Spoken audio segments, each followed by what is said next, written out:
Hello friend, I want to tell you about the Toyota Aygo car. When looking for a relatively young and cheap to maintain car, it is impossible to ignore the Toyota Aygo. Although the car's styling does not arouse much enthusiasm, it is certainly one of the most sensible offers in its class. However, when buying a Segment A car, you have to be careful, because the little ones can withstand much lower mileage than larger cars. 3 years after the premiere, Toyota came up with an interesting idea and created a racing version of the Aygo model, with the charming name Crazy. The car was presented at the London Motor Show.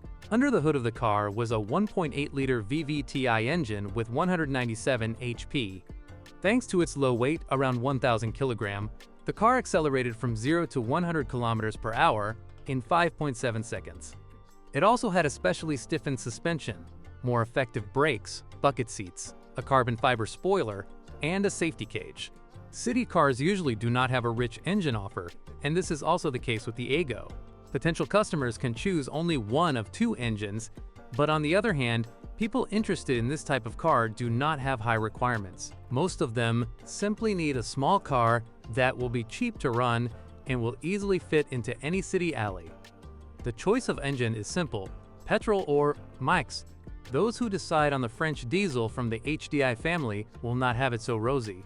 Before the first problems appear, the Aygo will travel quite a long distance without any problems. Unfortunately, when it starts to break down, you will have big expenses. The weakest point of the engine is the injection system. The diesel engine in the Aygo uses 0.5 L/100 km less than the petrol version. So does it make sense to choose a car with such an engine? In my opinion, no, because what you save at the gas station you will spend at the mechanic. The final nail in the coffin here is the performance. The car accelerates from 0 to 100 km per hour in 16.8 s, although in real life the car seems to be faster. Well, the low operating culture of the drive unit and the low weight of the car play a large part in this.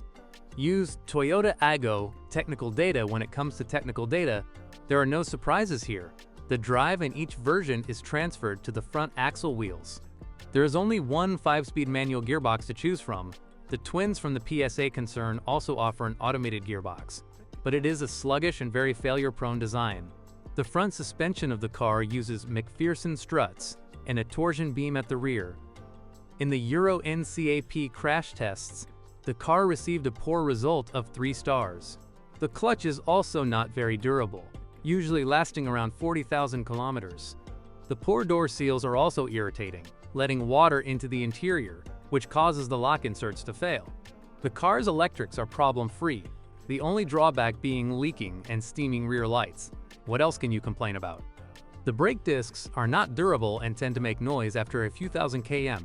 Those who use the boot frequently will be in for an unpleasant surprise. You never know when the boot lid lock will go on strike. There are also problems with the power steering system. Fortunately, such a fault is rather rare. In some models, cracks may appear on the radiator. The suspension copes only moderately on European roads. Cases of broken stabilizer links or leaking shock absorbers are common. When choosing such a car, however, you have to come to terms with conservative design, Spartan interior, small trunk, mediocre ride comfort, and poor equipment.